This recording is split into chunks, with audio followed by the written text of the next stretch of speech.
Today's video is brought to you by Squarespace. If you're trying to build an online business or you want to set up a nice little space to show off your creative skills with a portfolio, or even if you wanted to just put together a creative gift, there are so many ways to take advantage of a web page. And Squarespace makes it as easy as possible. They have a huge variety of templates, fonts, color palettes, everything you need to show off your unique style without it being overwhelming. And it doesn't just stop at looks. You can take advantage of their behind-the-scenes analytics to see where your customers or viewers are coming from. They can pull all your social media accounts into one hub and help send out any messages or advertisements or whatever you have from one convenient spot and give you any notification from any of those websites there as well. Everything you need to build a proper marketing strategy to help you grow as a creator or as a business or really whatever you want. It's never been this easy to mark your place in the digital frontier. Go take a look for yourself. I've only mentioned a handful of features they offer. You can get a free trial going over at squarespace.com, and if you want to take the plunge, head over to squarespace.com/gameapologist and get 10% off your first purchase of a website or domain. Thank you again to Squarespace for sponsoring this video, and let's get back to it.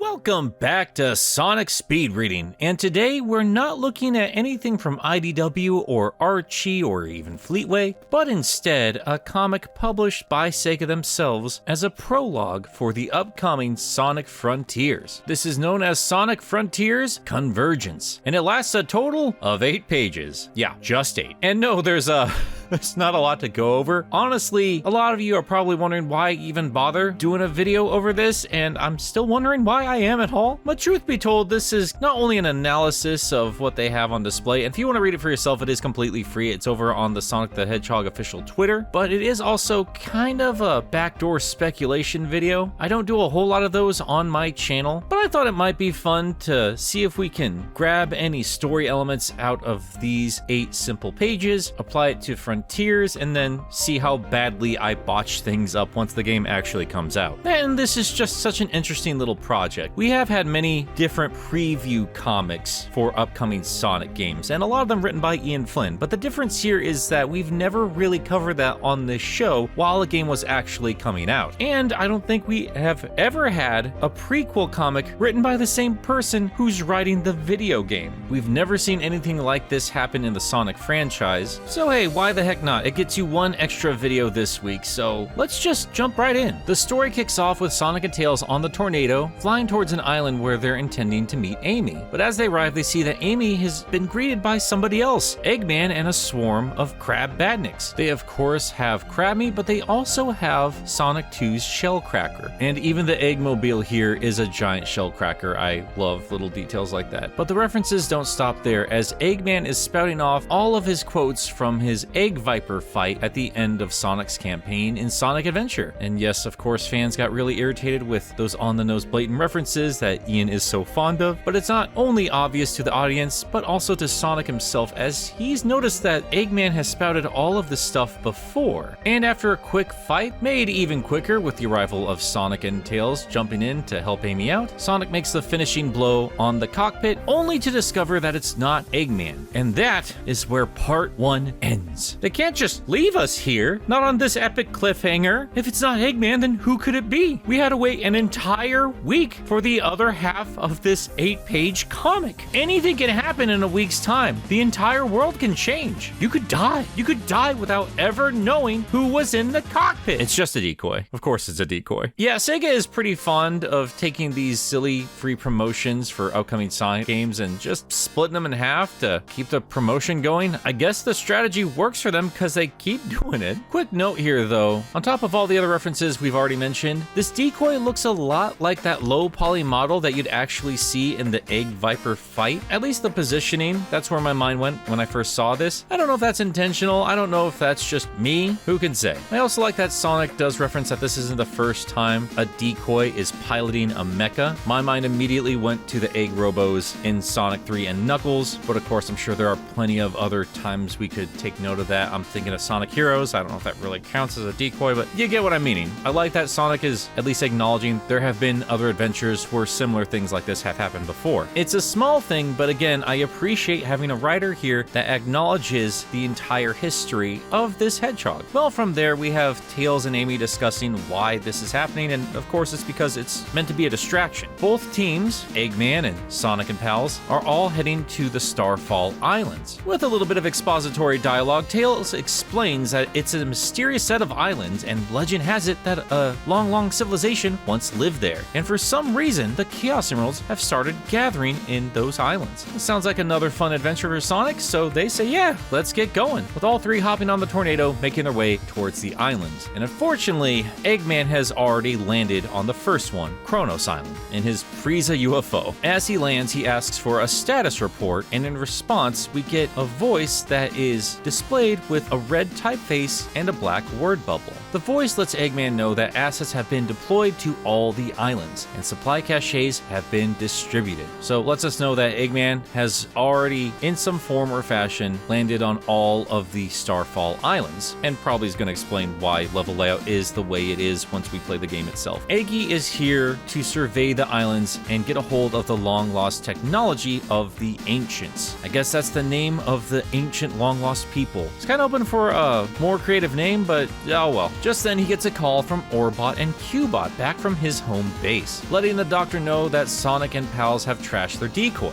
Eggman's irritated, he doesn't know why it took them so long to tell him this, and Orbot says that there were technical difficulties in reaching him as Cubot hurriedly clears a table off from a board game they were obviously playing. But this new AI jumps in to say that the analysis of data transfer shows significant delay between unit destruction and contact, basically saying that these two little robots are full of BS. Eggman can't be bothered with that right now. He just tells the two to keep things running until he returns, and then laments to himself or maybe his AI about taking the time to program lifelike personalities into minions only to have them frustrate the guy. He would like just for once to have one of his creations fill him with pride instead of regret, and he's hoping that the relics hidden on Starfall Islands will help him close that gap and make that particular dream come true, hoping to finally craft his ultimate creation. But first things first, Sonic is on his way, so he has to accelerate his plans. But his AI warns against it, saying that the AI integration remains untested, as well as the system's stress test. They have other things they need to figure out before they move forward with the plan. But Eggman is gonna Eggman, saying that his coding is impeccable, and with Sonic on his way, there's no time to waste. So he has the AI download itself for deployment in this little hockey puck shaped thing. And with that, he hops into his Eggmobile and sets off on a Kronos Island in front of one of the many shrines, declaring that his latest, greatest artificial intelligence will make short work of the Ancients' cyber security. Then all of their fantastic achievements will be his to control. And with that, the story ends. So yeah, like I said, there's not a lot of comic to read here, but that doesn't mean there isn't anything to pick apart. We actually had quite a few little story hints drop, mostly in the second half here. Honestly, after I read part 1, I wasn't sure I was going to even bother putting this video together, but after we actually got the perspective of Eggman, it got me thinking, and I just wanted to ramble for a bit. Ian Flynn has made it no secret that he loves writing for Dr. Eggman, and I think that shows, and I do think it's going to show in Frontiers itself. I do think it's interesting that they chose a bunch of Dean Bristow lines for that first decoy encounter when he's clearly writing for Mike Pollock. Not a real important note, just something I noticed. And I really like seeing the teamwork on display between Sonic and Pals. I was getting kind of sick and tired of seeing Sonic being the only one making any kind of a difference in this world. And truth be told, as far as Frontiers is concerned, it's probably going to be a Sonic-only experience. I would love to see some secret character that we could play, something along those lines. Maybe we will in DLC, who can say? But even if we don't get much of that in the game itself, I do appreciate this comic taking the time to show the teamwork between Sonic, Tails, and Amy, who has been getting a lot of work personality-wise these past few years. And it's good to see her back as one of the main players of this franchise. We'll get into it a little bit more in her own video, but I really miss playing her. I love that stupid Pico Hammer. And the dynamic between all three of them is great, and I really hope they get a lot of screen time when we finally get to play Frontiers. I don't think we're going to see a great deal of character growth for any of these mainstays, so just getting some decent characterization will go a long way for me. And I think that will for a lot of fans for Tails specifically. A lot of those fans were pretty understandably miffed with how he was handled in Sonic Forces, and it was Ian himself who actually addressed that in the IDW Sonic comic, like literally in the first issue.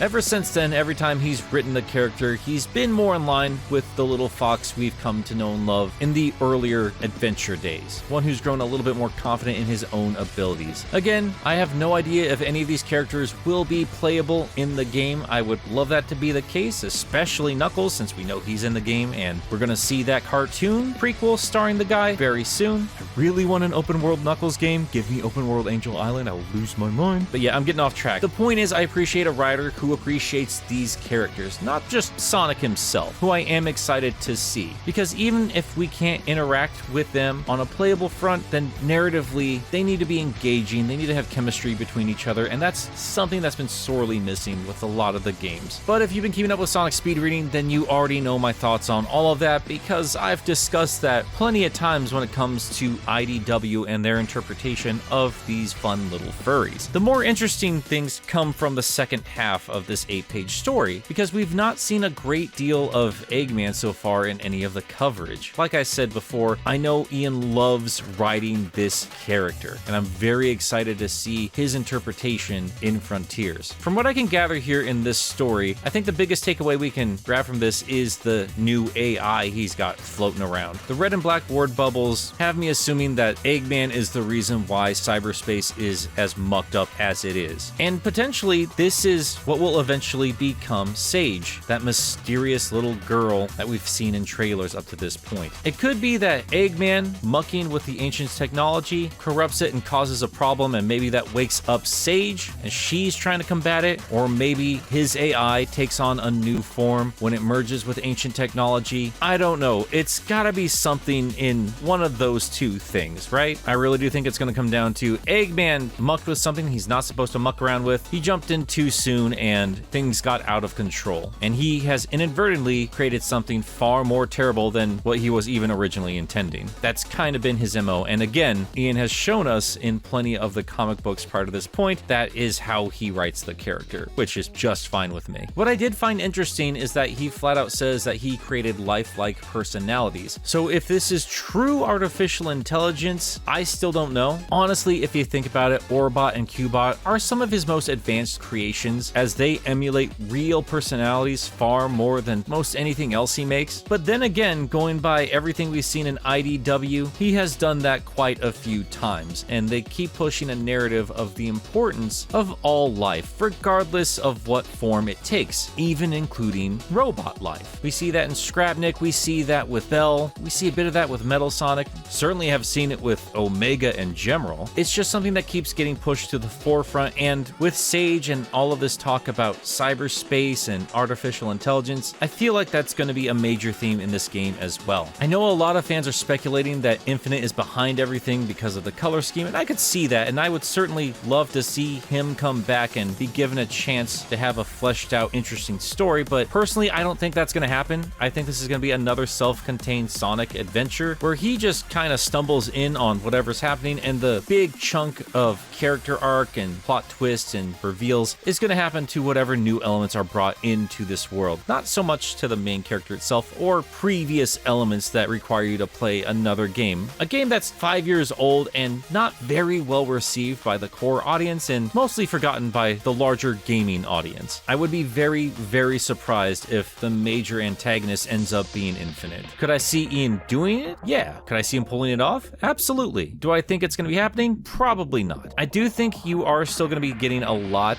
of references just casually thrown around. They have said pay attention to what Sonic says while he's just zipping around the islands. And while I do think those are mostly going to be fun little references and Easter eggs for long-term fans, I do also think they're going to take that opportunity to clear up some confusing plot holes in the canon. Tails Tube's been doing that, and while I don't think they're going to dedicate an entire narrative to fixing up some confusing timeline elements, I can see them doing that in casual quips spouted off by Sonic. So yeah, I do think we're going to get an interesting story with Sage and cyberspace and the Ancients and all of that fun stuff, I don't really see them bringing back one of the other major villains outside of Eggman. Again, I could be wrong, and I would love to be wrong as long as the narrative is good, but considering how much they're emphasizing that this is going to be a fresh take on Sonic, I can't imagine they're going to rely on a game that didn't have a great story to begin with. And again, I don't see a major character arc for any of our mainstay characters, but I do see this as maybe a return to form for them. I'm not super interested in the debates on what's your favorite Sonic voice actor or any nonsense like that, but I am excited to hear the current voice cast taken in a different direction from what we've heard in the last set of games from this past decade. And even if they don't do much outside of getting these characters and their personalities back on track, I do hope they expand a little bit on Chaos Emerald lore. There's a heavy emphasis on them, as you would expect with a Sonic game, but it's been a little while since we've seen them so heavily talked about in terms of a mainline narrative. And we already know that supersonic fights are going to be happening throughout the game itself. That is something new for the franchise. A lot of folks are speculating that we're going to get a brand new form at the end of the game. I would imagine that's the case. Maybe they don't. Maybe they keep it just as supersonic, but that aside, if we could get a little bit more in terms of what the Chaos Emeralds are, where they come from, any little thing like that would be greatly appreciated. They've done a lot of things to kind of get all the lore all organized with their Tales Tube stuff and Cyclopedia coming out, and I'm hoping all of that work culminates in the release of this game. It would be nice to be excited for a Sonic narrative again and its greater impact on the overall franchise. And hey, I know I'm not saying anything new to anyone who's been paying attention to what I'm rambling over on Sunset City, and I'm sure a lot of you came to the same conclusions as well. This isn't exactly a set of wild ass takes or speculation. I am trying to keep it more grounded, also keeping in mind what this game needs to do in terms of sales. It can't just cater to hardcore Sonic fans who are obsessed with lore. But if I had to get a little bit more out there, I would love if the Starfall Islands had a greater impact on Sonic's homeworld of Earth or Mobius, or yeah, I think they're gonna go with Earth. I'm pretty sure they're going with Earth. Did a whole video about it. I had a crackpot idea that maybe there was a hidden 7th island and it turned out to be Angel Island, and then you can unlock Knuckles and make him a playable character in an open world, because come on, dude. I love Sonic, but who doesn't want an open world Angel Island starring Knuckles? That would be crazy. That'd be so much fun.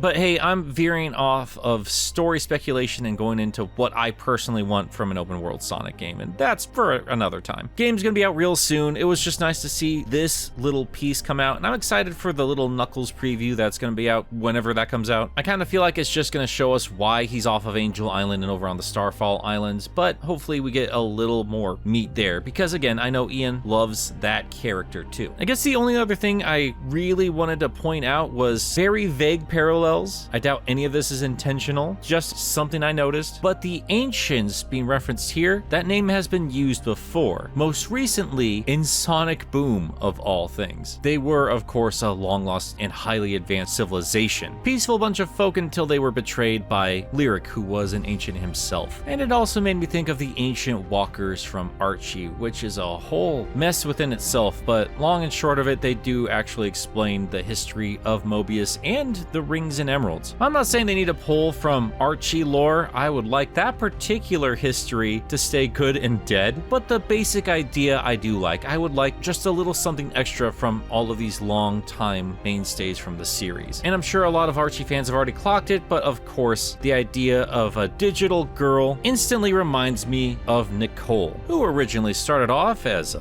pocket computer in Sonic SatAM, but eventually became a digital Lynx once Ian and co. got a hold of the Archie book, and she quickly became a fan favorite character. No, I don't take that as any indication that Nicole is in this game or will be in any game, unfortunately. Just some fun parallels I thought of while pouring through all things Sonic Frontiers these past few months. And intentional or not, I have to imagine that Ian and company were at least slightly aware of that. He is the one that made Nicole into what she was back in the day. Again, I'm just really excited that Ian Flynn has such a big hand in the narrative here. It is such a nice change of pace from what we've gotten previously, and it's wonderful to have somebody who cares this deeply about this universe and has already made such a giant impact on the franchise and the fan base. So yeah, while I still have my concerns in terms of gameplay or this or that and the other, I am overall pretty excited about the game itself, and I can't wait to dig in deep and give you my thoughts on it when it finally drops. But until until then, I'd love to know what you guys think. Are we all on the same page here and what we think is happening with this prologue, or do you have crazier ideas? Do you think I'm dead wrong about Infinite being involved? Do you think they've been lying about Sage this whole time and it's actually a little furry Lynx? Let me know, because this video is going to be completely useless 2 weeks after it launches, and I can't wait for all the comments telling me how badly it aged. But until then, thank you so much for hanging out. An extra special thank you to the patrons who support me, especially since I'm going to be murdered by medical bills very soon. If you want to pitch in and support and help keep me alive, the link is in the description. If you pitch in $1 or more, you get access to our Discord server, you get videos early, you get the audio even earlier than that, weird old podcasts, commentary, and some other fun stuff I'm always working on. A tier up helps you vote for what comes next, and a tier up from that gets your name shouted out at the end of videos for some sick, weird reason. People just like that. So let's point and laugh at those folks right now. Kyle Winter, Cyrus the Skeptic, Joseph Duncan Sonic 2 Blue, John, Josh Strider, Coco Monroe, Faizan Razul, Xanderoni the Painter, Hatsworth, Ginger Bob, Jack of All Spades, Tristan Trapp, Meekers, Dun Dun, Quote, Resident Fanboy, Miles the Prower, Jeremy Singer, Mr. Boujay, World's Greatest Bard, Rain, Sam Webster, Dwight Graham, Fishflop, Lucas Lipker, The Bad Pal, Jonathan Dobbs, Cloverhood, Shoden, Mr. SP, Cecil the Glade, The Dark Neon, Stefan Platonica, 3 Monic, Ty Cyan, Graham J. Hall, Lenny X, Wayne is Boss, Jamie Chevalier, Letterick, David, Ryan Rolfs, The Lumberjack, Wiki, give me that funny beak, yo, my name is Nick and I'm on the web,